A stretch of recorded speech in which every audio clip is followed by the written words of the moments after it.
Hello friends, नमस्कार। आप सभी को नमस्कार। सभी का वेलकम इस क्लास में। You all are welcome to this class. Confirm करें आपका ऑडियो वीडियो एक्सेसिबल है आपको। Please confirm your audio video is accessible to you. It's okay. So confirm कर देंगे ताकि हम शुरू कर सकें। Please confirm so that we could start.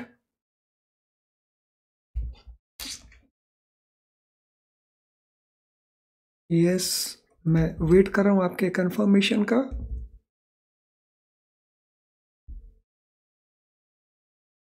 चलिए लेट अस स्टार्ट। सो हम कंटिन्यू कर रहे हैं इस डिस्कशन को from the previous lessons. ABFM module A chapter 1, इसके ऊपर हमारा डिस्कशन था। हमारा नेक्स्ट पॉइंट है सुपरविजन का। सो मैनेजमेंट के डिफरेंट फंक्शंस में हम सुपरविजन की बात करेंगे। Continuous monitoring and supervision of work assigned to the subordinates is also important for any organization। किसी भी ऑर्गेनाइजेशन के अंदर कॉन्टिन्यूस बेसिस के ऊपर मॉनिटर करना और सुपरवाइज करना उन टास्क्स को, उन वर्क को जो सबॉर्डिनेट्स को, जूनियर्स को एलोकेट किया गया है, वो एक इम्पॉर्टेंट पार्ट है। बिकॉज मॉनिटरिंग में we come to know if some gaps are left और नॉट। सो मॉनिटरिंग में ये भी पता चलता है कि क्या जो बेंच मार्क्स हैं, जो स्टैंडर्ड्स हैं, वेदर उनको फॉलो किया जा रहा है या नहीं। और सुपरविजन में हम आइडेंटिफाई कर लेते हैं उन गैप्स को एंड अकॉर्डिंगली काउंसलिंग किया जा सकता है, गाइड किया जा सकता है। So that is benefit of monitoring and supervision. For getting a work done it is important there is adequate supervision too. किसी भी काम को ठीक से करने के लिए ये भी ज़रूरी है कि लगातार उसके ऊपर एडिक्वेट सुपरविजन किया जाए। The activities of the subordinates need to be watched and supervised to ensure।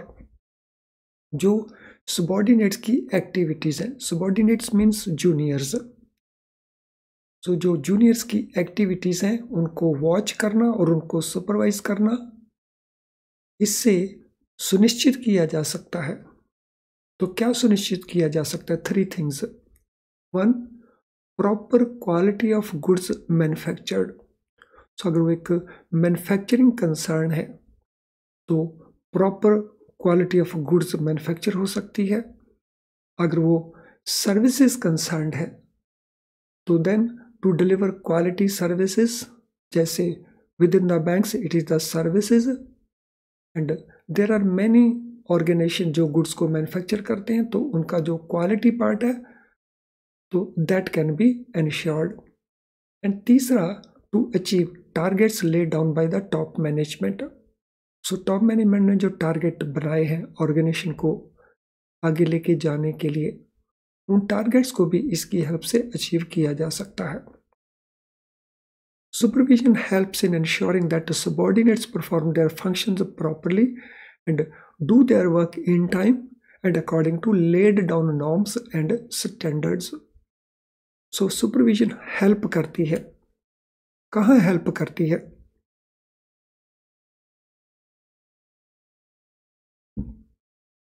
ये इंश्योर करने में, सुनिश्चित करने में कि जो सबॉर्डिनेट्स हैं, जूनियर्स हैं, वो उनके जो फंक्शंस हैं उनको प्रॉपरली परफॉर्म कर रहे हैं and they are doing their work on time and they are doing that work according to the norms and standards framed by the management. Management में जो नॉर्म्स, जो बेंचमार्क्स फ्रेम किए हैं, वो काम उनके मुताबिक हो रहा है। अब इससे रिलेटेड जो क्वेश्चंस हैं क्विकली उनको देख लिया जाए। What is important of communication in the organization? Organization के अंदर कम्युनिकेशन का क्या इंपॉर्टेंस है? Not important, important only for top management, important for everyone in the organization, important only for subordinates. So what is importance communication? तो importance organization के अंदर सभी levels के ऊपर important है. So this may be from top to bottom or from bottom to top. तो ये सभी के लिए important है and it has to be a two-way channel. It should not be one-way traffic. What is role of effective communication in building healthy relations with subordinates? Communication का role क्या है?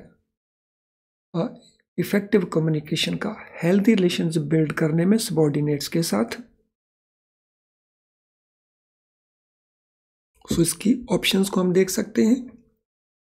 It has no role, it has a minimum role, it has a moderate role, it has a significant role. So effective communication का significant role है when healthy relations maintain करने with the subordinates. Why is supervision important in the organization? Organization के अंदर supervision जो है वो क्यों important है? To make subordinates work faster, to make subordinates work longer hours, to ensure quality of work and achievement of targets, and to increase workload of subordinates. तो देखिए इनमें कौन सी ऑप्शन हमें लगता है ज़्यादा अप्रोप्रिएट है? Yes, read it. सभी ऑप्शंस को रीड करिए.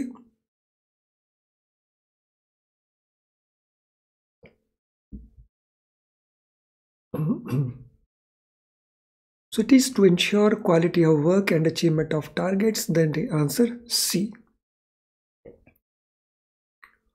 What is benefit of supervising subordinates? So subordinates को जब supervise किया जाता है तो उसके benefit क्या क्या हैं? To make them feel monitored, to control their every action, to ensure they work according to norms and standards, and to limit their creativity. तो इन सभी में क्या बेनिफिट है जब सबऑर्डिनेट्स को सुपरवाइज किया जाता है? Yes, go through all options and then try to answer.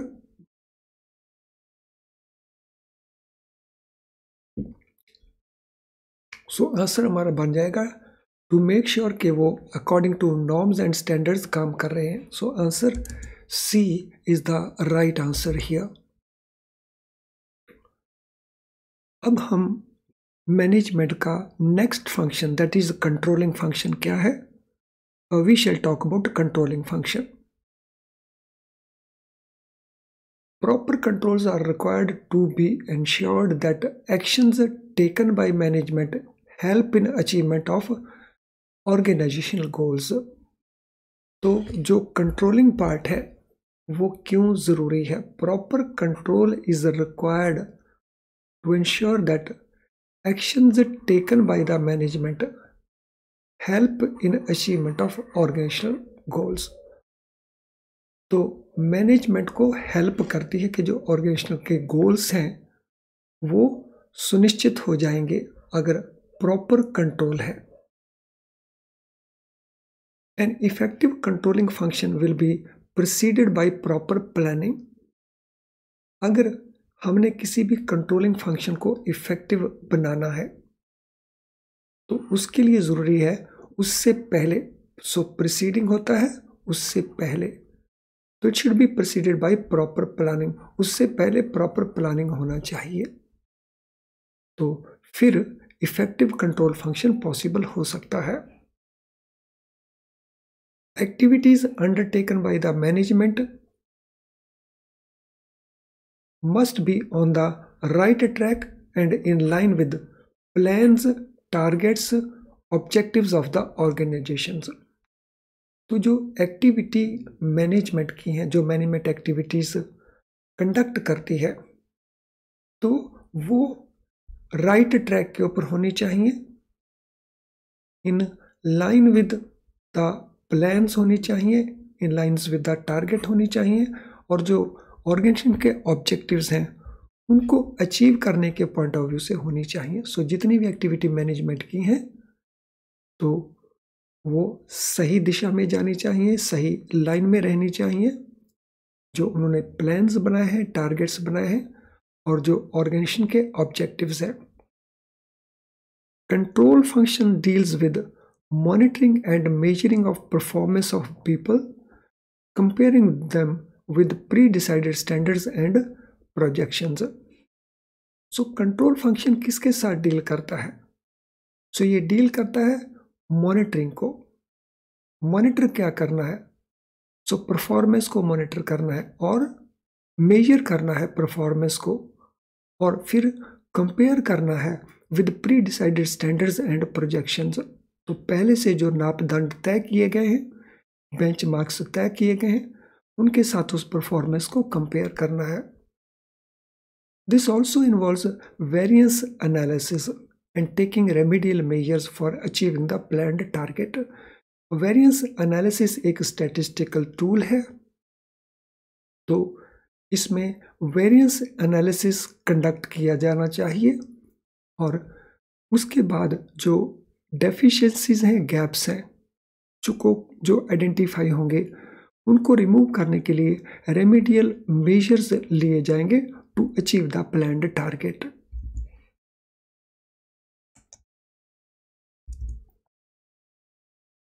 Controlling involves course correction measures and alteration of plans wherever deviations are observed. So controlling का एक और important part है, वो है course correction measure लेना।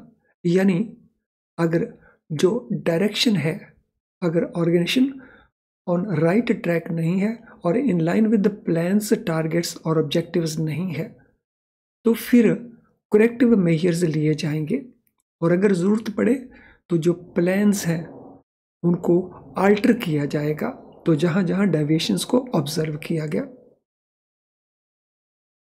Controlling involves following 4 functions. तो 4 functions controlling के कौन कौन से हैं उनको देख लें। सो पहला है इस्टेब्लिशिंग परफॉर्मेंस स्टैंडर्ड्स। तो पहले से हमारे पास परफॉर्मेंस स्टैंडर्ड्स होने चाहिए, और अगर परफॉर्मेंस स्टैंडर्ड्स नहीं है तो फिर परफॉर्मेंस स्टैंडर्ड्स को इस्टेब्लिश करना होगा, सेटअप करना होगा।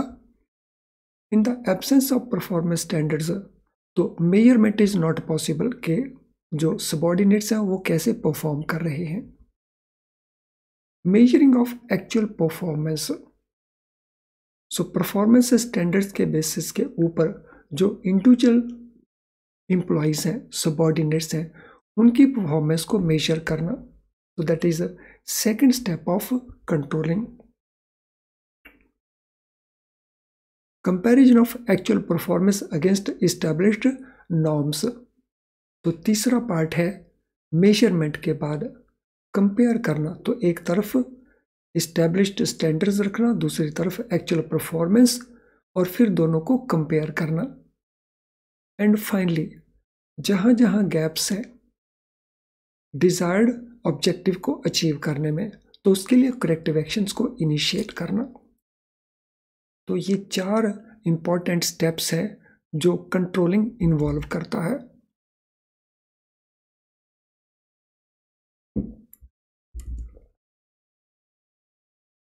फ्रेंड्स, आप में से जिन जिन स्टूडेंट्स का अभी तक लाइक डिसलाइक नहीं हुआ है, वो लाइक डिसलाइक को कंप्लीट कर देंगे। So do it quickly. So बहुत सारे स्टूडेंट्स हैं जो ज्वाइन तो कर चुके हैं, लेकिन उन्होंने अभी तक लाइक या डिसलाइक की प्रक्रिया को पूरा नहीं किया है। अगर आपको सेशन यूजफुल नहीं लग रहा है तो आप डिसलाइक भी ज़रूर कर सकते हैं। तो डिसलाइक करने वाले स्टूडेंट्स अगर ये बताएंगे कि उन्होंने क्यों डिसलाइक किया, तो हमें अपॉर्चुनिटी मिलता है करेक्ट करने का। तो आपका फीडबैक इंपॉर्टेंट है। एंड मीनवाइल एक बार फिर से मैं ज़रूर एम्फेसाइज करना चाहूँगा कि केस स्टडीज़ का बहुत इंपॉर्टेंट रोल है आपके पूरे CIB के अंदर। तो केस स्टडीज़ को कभी भी इग्नोर मत करना। इसके अलावा प्रैक्टिस करें क्वेश्चंस की जितनी ज़्यादा कर सकते हैं, लेकिन केस स्टडीज साथ साथ शुरू करें। जब आप किसी भी लेसन का प्रिपरेशन करते हैं तो उससे रिलेटेड जो केस स्टडीज़ हों या जनरल पूरी केस स्टडीज़ हों तो उनको ज़रूर करना, सो दैट आपका जो CIB को कंप्लीट करने का टारगेट है वो क्विकली कंप्लीट हो सके। सो कर देंगे लाइक डिसलाइक जिनका अभी भी नहीं हुआ है। तो मीनवाइल मैं आगे मूव करता हूँ। तो कंट्रोल से रिलेटेड जो क्वेश्चंस हैं उनको करते हैं। What is role of proper control in the organization? Organization के अंदर प्रॉपर कंट्रोल का रोल क्या है? To hinder achievement of organizational goals, to ensure that actions taken by management align with the organizational goals, to ignore plans, targets, objectives of the organization, to allow management to take any action without considering its impact on the organization। तो कौन सा answer option आपको correct लगता है? Read all option answers carefully.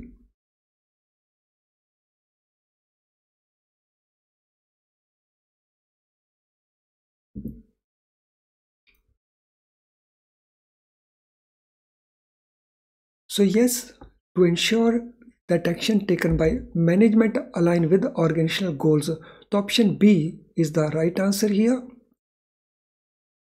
What function should be preceded by proper planning? तो proper planning से पहले कौन सा जो फंक्शन है वो प्रोसीड करना चाहिए? Control function, organizing function, leading function और स्टाफिंग फंक्शन। तो proper planning, so what function should be preceded by proper planning?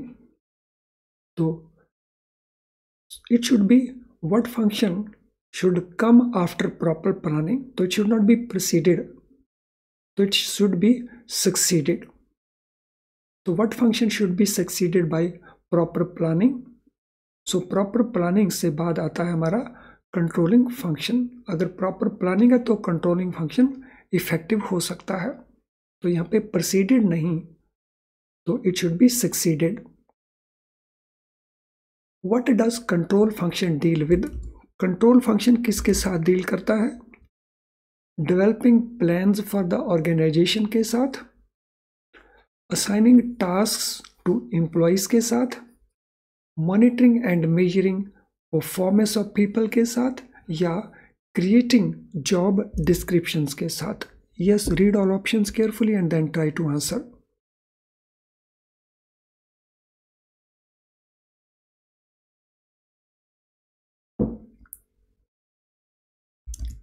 Yes, our answer is monitoring and measuring of performance of people, that is answer C। What does variance analysis involve? जब हम variance analysis करते हैं तो उसमें involvement किस चीज़ का रहता है? तो वेरिएंस एक स्टैटिस्टिकल टूल है। Taking remedial measures to achieve planned targets, establishing performance standards, measurement of actual performance, या comparing actual performance with established standards। So what does variance analysis involves? क्या इन्वॉल्व करता है variance analysis? So it involves comparing actual performance against established standards, जिसके basis के ऊपर gaps find out किए जाएंगे जिनका वेरिएंस एनालिसिस किया जाएगा। What is purpose of taking corrective actions in controlling? Controlling में करेक्टिव एक्शंस लेने का ऑब्जेक्टिव क्या है? To ignore deviations observed in the organization, to punish employees who deviate from established standards, to achieve the desired objectives, or to limit the actions taken by the management. So कौन सा option answer में लगता है that is more appropriate here?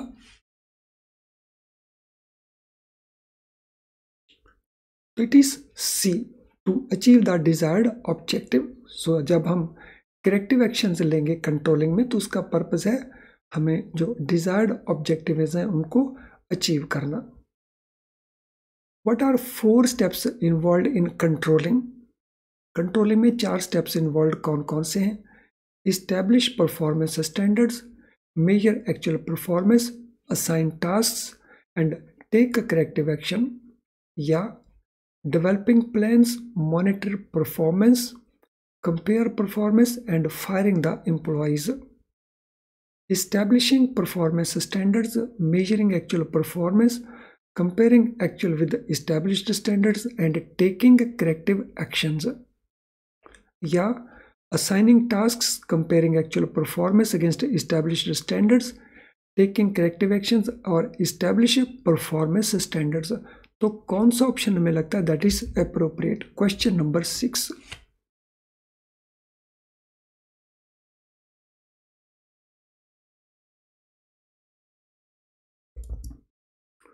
So answer here is C, establishing performance standards, measuring actual performance, comparing actual performance against established standards and taking corrective actions. Friends, अब हम बात करेंगे business models की। Business models.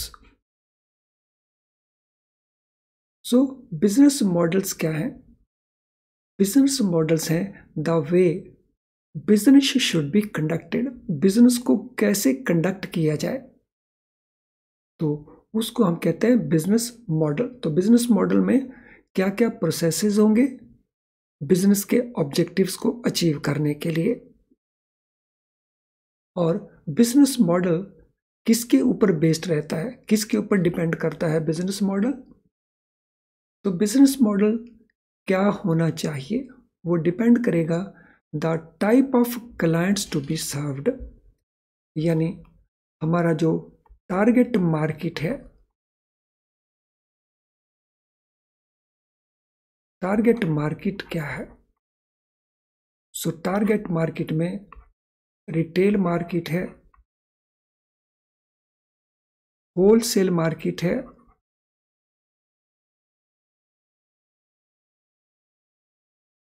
सो geographically regional market है, local market है, national market है या international market है।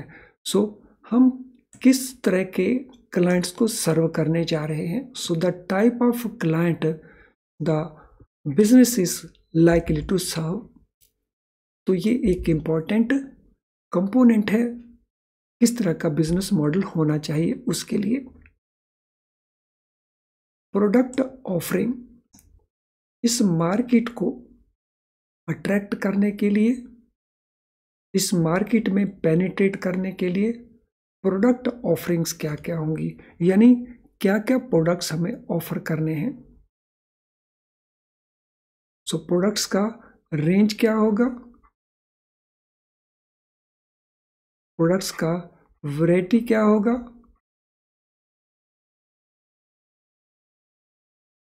प्रोडक्ट की क्वालिटी क्या होगी,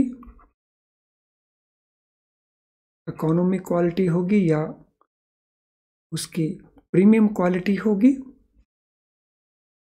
तो सेकंड इंपॉर्टेंट पार्ट है product offering. Third, it is revenue earning model. Revenue कैसे अर्न किया जाएगा? सो रेवेन्यू लो प्राइसेस रख के हाई टर्नओवर, इस मॉडल को फॉलो किया जाए, या हाई प्राइस रख के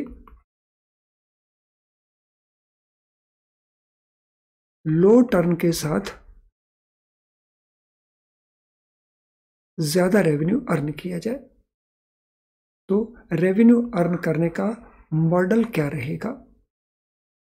सो ये वेरियस कंसिडरेशंस हैं जिसके बेसिस के ऊपर बिजनेस मॉडल को अडॉप्ट किया जाएगा। आई होप बिजनेस मॉडल के बारे में जो कुछ भी अभी तक हमने डिस्कस किया, everything is clear to all of you. तो अगर ऐसा है तो क्विकली स्माइलिंग आइकन को पोस्ट कर दीजिए।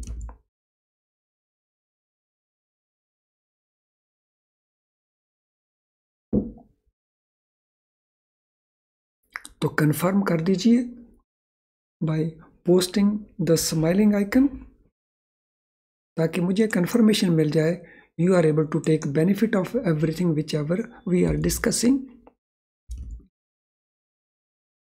And there is one more reason, way of differentiating and sustaining competitive advantage.